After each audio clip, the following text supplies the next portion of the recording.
All right, so now we have the question of how much is $1, how much less or more is $1 worth today than tomorrow? Okay. So like I said, if I told you I was going to give you $5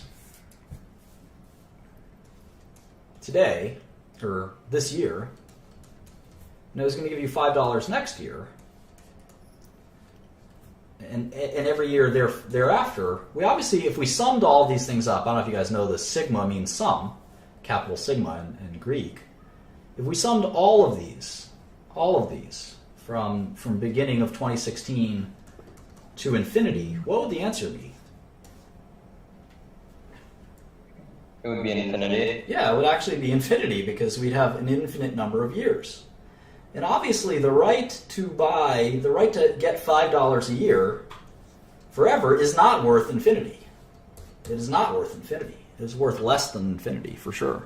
So why? Why? Well, let's go year by year. So if I told you I was going to give you $5 right now, you'd say, oh yeah, that sounds like it's worth $5. I trust you, Martin. I think you have $5. What about $5 next year? Well, who knows about next year? You know, you may not know. You may not be able to collect next year. God only knows. And then again, the idea that $5 will be worth $5 next year, it won't be. We know at least there might be some inflation. We know that I'd rather have the $5 today than a year from now because I can invest. I can invest that $5 and maybe make a few percentage return. So $5 in 2017 is probably worth less than $5 in 2016. It's probably worth less. The $5 in 2018 is worth even less than that of 2017. So let's say it was worth, let's say 3% less. What would that annuity be worth? So let's do this out in Excel. And Excel is great because you can just simply do it the way you see me doing it here. So $5, and we're going to take $5 times 0.97, which is 3% less than before. And we're going to copy and paste all the way down. And you can see that as we get less and less, we approach a value of what? Each year, the value of that $5 approaches 0. It's like an asymptote in calculus, right? And in fact, we can kind of graph. You can graph what the $5 per annum. Remember, the face value is $5 every year. It's always going to be $5. In year 2250, you will get $5. But the value... But that $5 is going to be shit. Yeah, exactly. In year 2300, it's not going to be worth much. And so we can actually graph this and so to see what it looks like. It'll be fun to see that. How do we do that? Let's see. Insert line graph. Here we go. Yeah, here you can see the value of $5. It sort of reaches this asymptote of 0. In math, an asymptote is a line that approaches another number, another line, but never quite touches it. And you can see that by the time it's like 50 years out, it really isn't, the $5 really isn't worth very much. Or maybe $1. So if we take the sum of this, equals sum, and we sum all of these numbers, we get $166. $5 a year forever is about $166 today. Even though if we sum all the cash we're going to get, it was $1,660. This is, let's see how many years this was for. How many years is this contract for? 332 years. It was a 332-year bond where I get $5 every year. I'm going to collect, by the end of the bond, I'm going to collect $1,660. But today, the bond would trade for $166. Why? We got to think about this. We got to think about it carefully. What if we only discount by and let's add more years to this. Let's go into thousands of years. See what happens if we do that.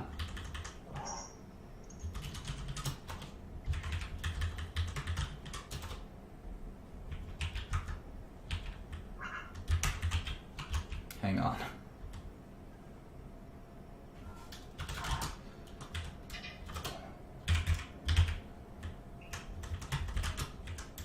Okay.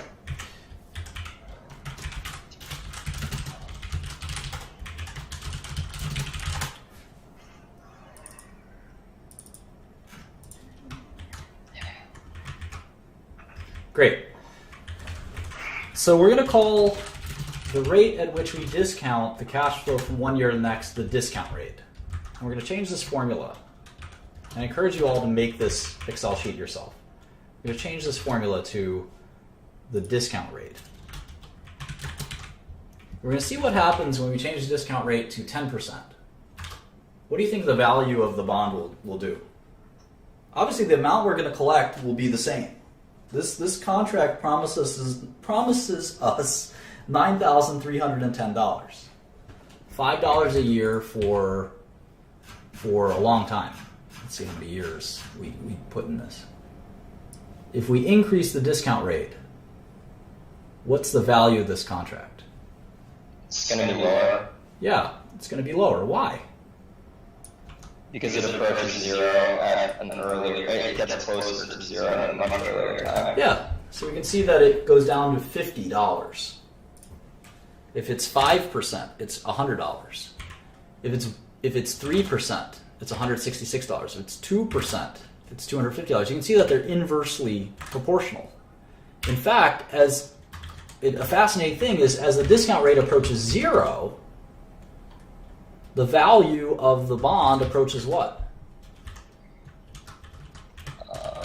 $9,310. No, it approaches infinity. Oh, okay. I guess I was assuming for the amount of time that we were collecting. Why do you think it approaches infinity? Oh yeah, I guess yes. Correct. It does if you have an end to it. But we could always extend this even further, right? If it's an annuity is infinite. Well, the answer is if a dollar today was not worth the same as a dollar tomorrow, then it would be worth something vastly more. But we assume that money is worth less over time because of things like risk and opportunity cost. So we have to think very carefully about how to discount a series of cash flow. And in businesses and bonds and stocks, we have these yearly cash flows we come to expect. In this case, this is very boring. We expect $5 every year, forever. Businesses obviously aren't like this. The cash flow we get fluctuates. We hope it grows, right? We hope that the CEO of the company figures out a way to make this go from 5 to 6, from 6 to 7, from 7 to 8, hopefully from 8 to 800. If you're a CEO like me, you want as much profit as possible, and you have to discount. You have to discount that cash flow because something might go wrong in the year 2029. You can't predict what the earnings of your business will be in 2029. Can you imagine the people who were forecasting Motorola's earnings 10 years ago? Motorola and Nokia were on the top of the world 10, 20 years ago, right? Right. Motorola. So on that note, how do you put a number on what you should discount? That is the secret of finance. You're literally, touching on the number one question in finance, which is subjective. A little bit. What is the discount rate? Well, let's take a look. What is the interest rate of a government bond? Does anyone know what the 10-year bonds yield? Not much. 1%?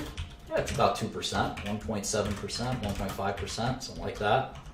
1.74, this guy may be a bond trader. So apparently the government says it's not less than inflation. So the U.S. government bond is theoretically risk-free. Right? It's theoretically risk-free. There's no risk that Obama and Trump, our future president, will not pay the obligations. Right? What if the government fails? It's a great question. There's no risk that the government won't pay its debts. We'll talk about how realistic that is in a second. And theoretically, there's some risk, right? And we could actually measure that risk with a Bloomberg machine, believe it or not, on something called a strip or a TIPS security. But regardless of a TIPS security, we can see that the government bonds have an interest rate of about 1.74%. So the government can borrow money from us for 1.74%. That means that we get this interest rate. And in fact, the risk of not getting paid is worth 1.7.4% to us. And that's simple. If I lent Charlie $5,000, I would ask him for 10% interest. Because, I don't know Charlie. He seems like a nice guy, and he seems very smart. So the fact that I'm willing to lend him any money at all is already telling. I'll take a 10% rate for what it's worth. And I just size him up and I say, you know what? There's a good chance he's not going to give me back the $5,000. Who knows? He will, though. Who knows? Yeah, a reasonably good chance he will. So I'm going to give him a 10% interest rate. Now, if a friend of mine named Maurice, who has a arrest record and he's known to traffic narcotics in my community, Maurice wanted to borrow $5,000 from me, I don't know. What interest rate should I charge him? I think Maurice is more likely to default. More likely to default. I'd be taking like quarterly payments of 9% interest. Yeah, I think I'm gonna charge him a higher interest rate because I just don't think Maurice is gonna pay me. In fact, there's probably no interest rate that I would take. It's not a black or white thing. There's let's give him an Albanian name. What's a good Albanian name? Let's just make him an American, Bob. Bob, yeah, Bob the crackhead. Bob the crackhead. Mark it up 5,000%. So it's a very difficult loan, and I'm worried about that. But the government, how about Apple? I can lend the company's money. It doesn't have to be people. They're going for cheap. Here's another good one. Brazil. This guy's making a good point. Brazil is 6% interest rate right now. The U.S. government is 2%. So we can see what the least risky securities are. We can make a list, in fact. U.S. 1.74%. Brazil 6%. Apple, I think, is borrowing money at 2%. I can look that up with Bloomberg, which I'll log into in a minute. The Bloomberg login. My loan to Charlie is 10%. My loan to Bob is 50%.